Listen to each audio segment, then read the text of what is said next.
everyone, and welcome to Our Voices. Today we'll talk about cuisine from the African continent and dive a little deeper to explore how female chefs and especially representing the African culinary experience under the fine dining label. I'm Simon Shekoye and I'm joined by my co-host Orian Itangshaka. Hi Orian. Hello, hello. Amina Aliyu is off today, but we are joined by a special guest, Salamoi Tafera, an Ethiopian chef who runs Sugar Cafe and restaurant in Silver Spring, Maryland. It's one of the favorite fine dining spots for fans of Ethiopian food. Welcome to Our Voices. Thank you for having me. So African food is varied and it's a real showcase for, unique staple food that represent the continent's numerous cultures. But let me start with our guest, Salam. What's your favorite fine dining spot for African cuisine around here? There are so many of them, but the East African cuisine is one of my favorite. So nyama choma, the Kenyan, the Ugandan, the ugali. Yes, we have very warm dishes. Exactly. Do you have one? I don't have a favorite one, but I like two that I go to. I usually go to Swahili Village, which is the East African nyama choma, and also Ethiopian restaurants. They're everywhere. So whenever I crave for African food that is close, I go to Ethiopian restaurants. Well, Ethiopian, nobody can miss Ethiopian food. What about chefs? Do we know the chefs? Chefs, well, I don't have a favorite chef. Maybe today she's going to be my favorite chef. We have one here. But, African cuisine is really powerful in that a woman recently won a Michelin award in France. Her name is Georgiana Viu. She comes from the West African nation of Benin. And, Michelin star is one of the very prestigious stars that you can win as a chef. Usually the award, the stars are given to restaurants, but this particular woman won it single-handedly. So kudos to her, and I'm going to be looking forward to what she has on her plate that the chef's inspectors found to be exquisite. Yeah, so, wow, yeah. She's one of the chefs that are iconic and representative. I mean, from the spongy and delightful injera in the Horn to West Africa's iconic dish, jollof rice, or East Africa's mouthwatering nyama choma, African traditional dishes are diverse as the continent itself. By serving these traditional African ingredients in unique and inventive meals, iconic fine dining restaurants are taking a well-deserved space in the culinary industry. Over the years, the continent has also produced popular and professional chefs who are creating unique and specialized cuisine for African food lovers. This includes African female chefs that are running growing class of fine dining African restaurants across the globe. On this week's episode of Our Voices, we will explore how female chefs are telling African stories through their culinary skills, and we will meet acclaimed women chefs from the continent to discuss how they are tapping the unexplored African cuisine.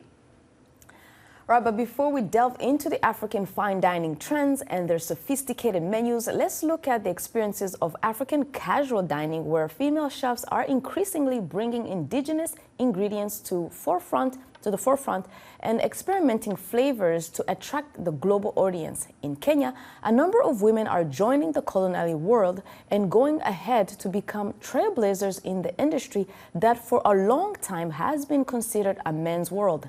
Mary Njeri in Nairobi is one of such women who stumbled into the industry in 2012. Here's Sharon Barangas with this story.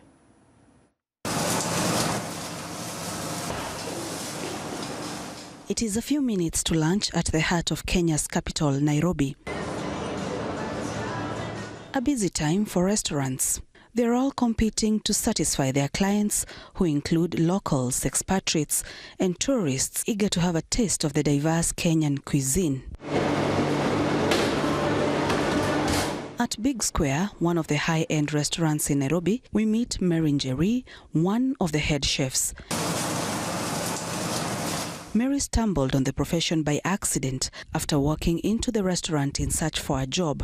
I started off as a general assistant in the kitchen. When I joined Big Square back in 2012, I used to prepare mise en place for various departments. I used to prepare the mincemeat, steamed ribs, and make salads.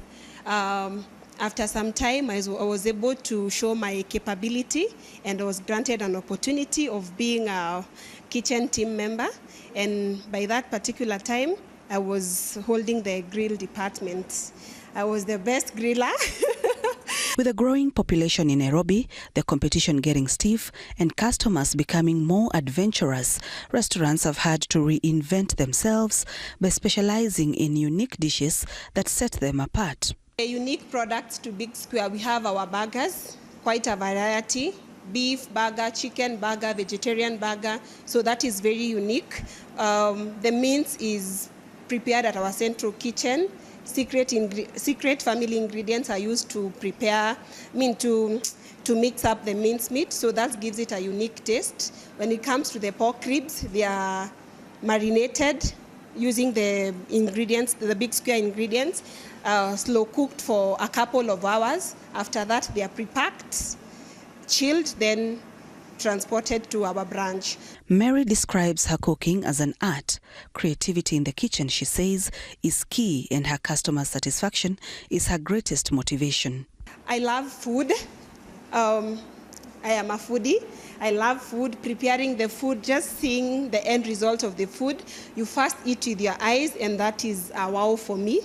Yeah, I love food. I love preparing new recipes, and just being in the act of cooking that food, it's a satisfaction for me. Sharon Baranga for VOA in Nairobi, Kenya. Amazing. She says she is a foodie, and to be a chef and to be a foodie at the same time, I think makes the whole experience much more fun. You can see how much joy it brings her to just be in the kitchen. Indeed. So, you know, I mean, when I'm thinking about being a chef, I'm thinking about I should have maybe started watching my mom doing her thing in the kitchen. Do you find that maybe some of your experiences came from being in the kitchen? Because a lot of young women, a lot of girls learn from cooking, from seeing their mothers do so. And the African continent, it's most likely like that. Little girls are always in the kitchen with their mom. Is that what happened with you? Yeah, that's basically, yeah, my mom was very good cook, you know, she loves to cook, you know, even my neighbors used to come and enjoy her food. I think that's what the inspiration. Yes. So how did you develop the local recipes you learned from your mom and the cooking techniques and make them fit for the diaspora customers you have here? You know, just I used to see what she was cooking, and then, you know, I remember after I opened my restaurant, and I was gonna do one that she used to cook, but I didn't know how she was making it. Yeah, and I called her and then I asked her the ingredients and what to put in. So you write them down, Yes, and you make sure you to preserve those make sure. ingredients. So I just kept that, and then that's why now we are consistent with our restaurant. That's really beautiful. Now, let's try to go to West Africa, and we make a stop at Sierra Leone, where we have variety of dishes, flavors, and ingredients, including the jollof rice and spicy crane with smoked fish. On Skype, we have Chef Miata Mark, owner of the first traditional fine dining restaurant in Freetown, Sierra Leone. The Cole Street Guest House and Restaurant is entirely dedicated to the nation's traditional dishes and is elevating Sierra Leone's cuisine to the category of fine dining. Chef Miata, thank you so much for joining us. It's a pleasure. So the recipes you took them from your grandmother. So how were you able to collect those recipes and recreate them to fit for your customers in the urban setting? Okay, well, a lot of my recipes are based on, as you said, memories of childhood with my grandmother and my cousins and my family. Some are specifically from my grandmother, but some are just food memories. You know, I tend to zone in on a feeling, a memory, a time of happiness. And with me, inevitably, it's centered around food. So it's those recipes and those dishes that I put at the center of my menu, really, at Cole Street Guest House. Now, when we think about fine dining, we don't think tradition or traditional food. So how is the crossroad between fine dining and tradition? Because sometimes chefs might be tempted to lose some of the traditional flavors or traditional recipes to please a global market because it's called fine dining. It's supposed to be maybe a little bit more Western. Did you find that struggle as you were putting your menu together to keep it traditional? Yeah, it definitely is a very fine balance, you know, and I think my core ethos is never compromising the flavors of Sierra Leone, West Africa, the flavors of my childhood. So I keep true to the flavors, but I definitely use sort of modern international techniques to refine flavor, to present that flavor in a very accessible way. So I would describe my food ethos as fine dining without compromising flavor, without compromising sort of that lavish hospitality and generosity, which is part and parcel of Sierra Leonean food ethos, really. So your restaurant is the first traditional fine dining restaurant, and you created it because you felt like Sierra Leone was dominated by Western food and they were losing their traditional food. So what does it mean like for the locals to see their traditional dishes served at a high-end restaurant like yours? I think, you know, locals are very proud, they're very enthusiastic, they're my biggest supporters really, because what I found really frustrating to start with was, you know, equating sophistication and, well, culinary sophistication and culinary sort of dining out experience with Western flavors and Western dishes. I found that so incredibly frustrating, and yeah, that was part of my motivation, really challenging that and saying, you know, for heaven's sakes, our flavors are so complex, they're so beautiful. Right. They have actually influenced cuisines all over the world, you know, through the transatlantic slave trade. West African flavors have influenced Brazilian cuisine, Colombian cuisine, Portuguese cuisine.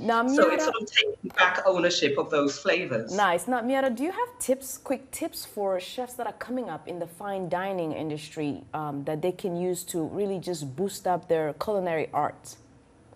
Okay, I think for those who have the opportunity to travel, sort of try to find out about techniques, because I think, you know, we cook from the heart traditionally, we cook from sort of family recipes and family memory, but accentuating those with techniques, international techniques, has been invaluable for me in terms of sort of elevating those dishes so that they cannot be questioned, you know, at all in terms of the techniques that go into them. So my advice would be to find out about different cuisines, whether they're related to West African food or not, and see how they elevate their traditional sort of countryside dishes, and learn from that, really. Amazing, amazing, Chef Miera. That's very inspiring, and thanks for the tips for other chefs. We will have to stop it right here. We are really appreciating you. I would like to thank Chef Miera Marque. She is one of the owner of the first, she's the owner of the first traditional fine dining restaurant in Sierra Leone, whose mission is serving Sierra Leoneans its own food. Thank you for sharing your thoughts about the powerful influence of traditional prepared food on selling it on the global level. Now it is time for a break. When we return, we will continue our conversation with Salamwit, a chef here, owner of an Ethiopian fine dining restaurant here in Silver Spring, Maryland. You can also share with us your favorite list of African fine dining restaurants and chefs to explore. We are on Facebook, Instagram, and Twitter. Our handle is @VOA_Africa. Use the hashtag VOA Our Voices. We are also on WhatsApp. Our number is country code +1 202 503 9025. We'll be right back.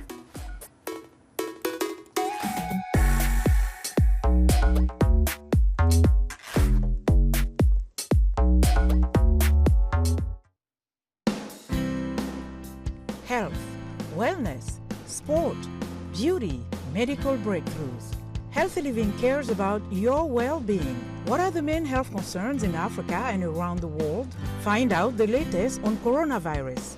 Connect with our experts and ask them questions. How long does the virus stay? Join me, Linoch Mudu, in Washington, every week on Healthy Living, right here on VOA.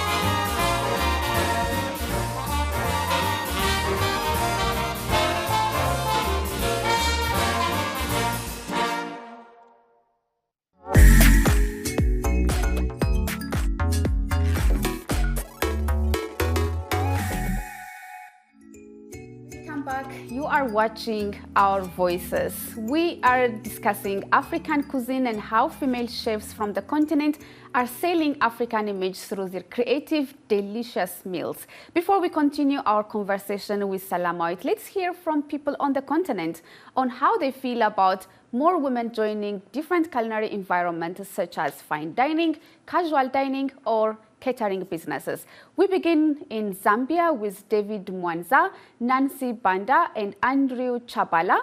We move to Ghana, where we have Afia Sarkodi, Josephine Adamafio, and Francisca Annan. And finally, we go to Uganda. We have Brian Yahweh, Sinan Kamia, Janet Namutebi, and Maclean Othari in Your Voice segment.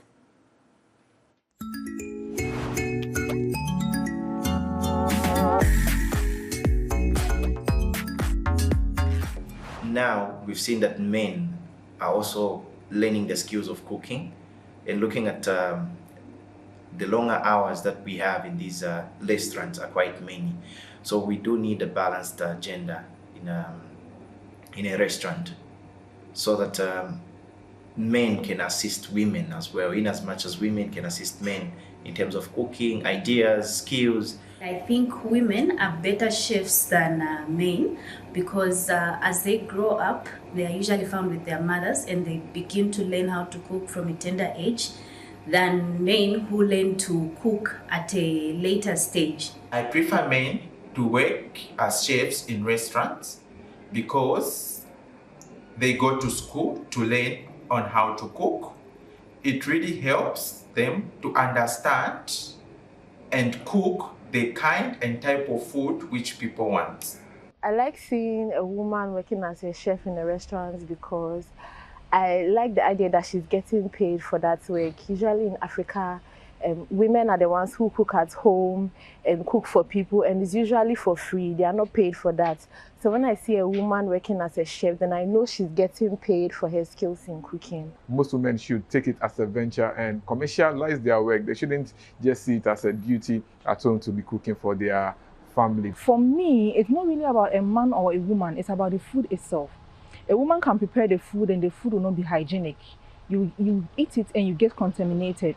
A man may also cook it and it will look perfect or it will be very hygienic. So it's about the food, not about the person who is cooking the food.